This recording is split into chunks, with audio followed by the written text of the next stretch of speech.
Hi hello എല്ലാവർക്കും mini home കുക്കിങ്ങിലെ പുതിയൊരു വീഡിയോയിലേക്ക് സ്വാഗതം. അപ്പം ഞാൻ ഇന്നലെ ഒരു പോസ്റ്റ് ഇട്ടിട്ടുണ്ടായിരുന്നു, നമുക്ക് ഇന്ന് മുതൽ തേങ്ങയില്ലാതെ എങ്ങനെ കറികൾ തയ്യാറാക്കാമെന്ന് നോക്കാമെന്ന്. അപ്പോൾ ഞാൻ ഇന്ന് പരിചയപ്പെടുത്തുന്ന വീഡിയോസാണ് ഇടുന്നത്. നിങ്ങൾക്കത് ഞാൻ തയ്യാറാക്കി കാണിക്കുന്ന വീഡിയോസ് വേണമെന്നുണ്ടെങ്കിൽ തീർച്ചയായിട്ടും ഞാനത് തയ്യാറാക്കി കാണിക്കുന്നതാണ്. അപ്പം നമുക്ക് ഊണിനൊപ്പം ഉച്ചയ്ക്ക് നമ്മൾ കഴിക്കുന്ന ഊണിനൊപ്പം നമുക്ക് ഒഴിച്ചുകൂടാൻ പറ്റാത്ത കാര്യങ്ങളാണ് ഒഴിച്ചുകറി എന്ന് പറയുന്നത്. അപ്പോൾ ഒഴിച്ചുകറിയൊക്കെ എന്ന് പറയുമ്പോൾ നമ്മൾ മിക്കതും തേങ്ങയൊക്കെ അരച്ചിട്ട് ഒക്കെ ആയിരിക്കും തയ്യാറാക്കുന്നത്.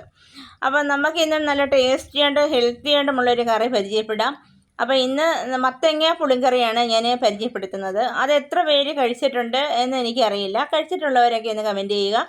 അപ്പോൾ ഈ മത്തങ്ങ പുളിങ്കറി എന്ന് പറയുമ്പോൾ നമുക്ക് വളരെ ടേസ്റ്റിയുമാണ്, അതേപോലെ ഹെൽത്തിയുമാണ്. കാരണം മത്തങ്ങ നമുക്ക് വെജിറ്റബിൾസിൻ്റെ കൂടെയൊക്കെ കിട്ടിക്കഴിഞ്ഞാൽ അത് കിടന്ന് കേടായി പോവുകയാണ് പതിവ്. അല്ലെങ്കിൽ നമ്മൾ വൻപയറോ ചെറുപയറോ ഒക്കെ കൂട്ടി നമ്മൾ എരിശ്ശേരി തയ്യാറാക്കും.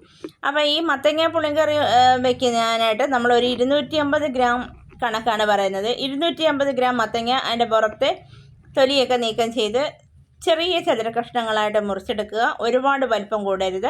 അതുപോലെ തന്നെ 10ഓളം ചുവന്നുള്ളി എടുക്കുക. അത് ചുവന്നുള്ളി തന്നെ ആയിരിക്കണം, സവാള ഉള്ളി വേണ്ട. ഒരു 2-3 പച്ചമുളകും ഒരു തണ്ട് കറിവേപ്പിലയും എടുക്കുക. അപ്പം നമ്മൾ ഇതൊരു മൺചട്ടിയിൽ തന്നെ തയ്യാറാക്കുന്നതാണ് നല്ലത്. അപ്പോൾ ഒരു മൺചട്ടിയിലേക്ക് നമ്മൾ ഇതെല്ലാം മാറ്റിയ ശേഷം ആവശ്യത്തിന് വെള്ളം ഒഴിച്ച്, അതുപോലെ തന്നെ 1 സ്പൂൺ മുളക് പൊടി, 1/2 സ്പൂൺ മല്ലിപ്പൊടി, 1/4 ടീസ്പൂൺ മഞ്ഞൾപ്പൊടി, ആവശ്യത്തിന് ഉപ്പ്, ഒരു ചെറിയ നെല്ലിക്ക വലിപ്പത്തിൽ വാളൻപുളി എടുത്ത് നന്നായിട്ട് പിഴിഞ്ഞ് അതിൻ്റെ ജ്യൂസും കൂടി ഒഴിച്ച് നമ്മളിത് തിളപ്പിക്കാൻ വെക്കുക.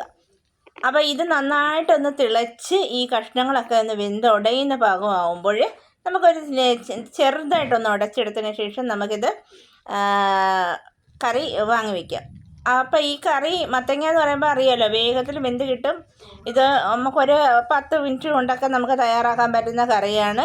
അപ്പോൾ ഇതിലേക്ക് നമുക്ക് നമ്മൾ സാധാരണ ചെയ്യുന്നത് പോലെ തന്നെ ഒന്ന് കടുക് താളിച്ചെടുക്കുക. കടുക് താളിച്ച ശേഷം നമ്മളിതൊന്ന് അടച്ച് വയ്ക്കുക. അപ്പോൾ നല്ല മണവും രുചിയും ഹെൽത്തിയും ടേസ്റ്റിയുമായിട്ടുള്ള നമ്മുടെ മത്തങ്ങ പുളിങ്കറി ഇതുപോലെ നമുക്ക് വേഗത്തിൽ തയ്യാറാക്കിയെടുക്കാം.